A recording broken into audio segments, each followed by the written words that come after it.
السلام علیکم۔ آپ لوگوں کے بے حد اصرار پر کہ میں اپنے جو ناول ہے جو تم پہ گزری اس سے کچھ مزید اقتباسات پیش کروں، تو آج میں ایک اقتباس آپ کی خدمت میں پیش کر رہا ہوں۔ غور سے سنیے گا، یہ ایک خاتون کے حوالے سے ہے۔ امراؤ جان ادا، انارکلی اور ان جیسے دوسرے کردار کتنے سچ کتنے جھوٹ، یہ ایک الگ بحث ہے، لیکن ٹھوس سچائی یہ ہے کہ عاقلہ خانم کی اداؤں کو ایک اسلامی ملک کی تاریخ سے کبھی کھرچا نہ جا سکے گا۔ ویسے تو سیاسی تاریخ اپنے گہن زدہ جھروکوں سے ہمیں اور بھی عاقلاؤں سے متعارف ہونے کا شرف بخشتی ہے۔ مثال کے طور پر ایک نظر چڑھی اور منہ لگی عاقلہ غیر قانونی طور پر لاکھوں ڈالرز لے جاتے ہوئے ہوائی اڈے پر دھر لی گئی۔ شور مچا کہ یہ اپنے محبوب سیاسی قائد کے لیے رقم لے کر جا رہی تھی، پر معاملہ بتدریج دبا دیا گیا۔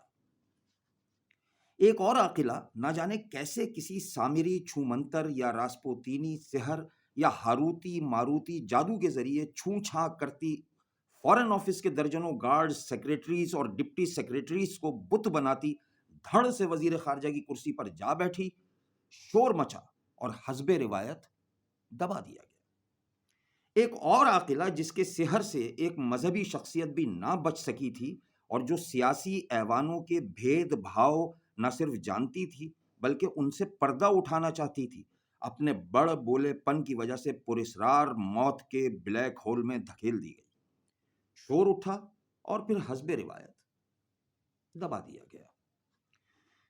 پھر ایک اور عاقلہ کا نام ایک مشہور بیوروکریٹ کی ناگہانی موت میں قاتلہ کی حیثیت سے گونجتا رہا۔ معاملہ پھر دبا دیا گیا۔ ایک اور عاقلہ ایسی بھی تھی جو اس وقت کے وزیر اعظم کی دل نوازی کرتی رہی، پیگ پہ پیگ بنا کر دیتی رہی، اور پھر سیماب صفت یا عاقلہ فلمی دنیا کی نیرنگیوں میں گم ہو گئی۔ لیکن اصل عاقلہ وہ دیگر تمام عاقلاؤں پر بھاری ہی رہی۔ اس نے نہایت کامیابی سے اپنا نام قرطاس تاریخ میں ہمیشہ کے لیے رقم کرا دیا۔ عاقلہ خانم اصل میں تھی کون؟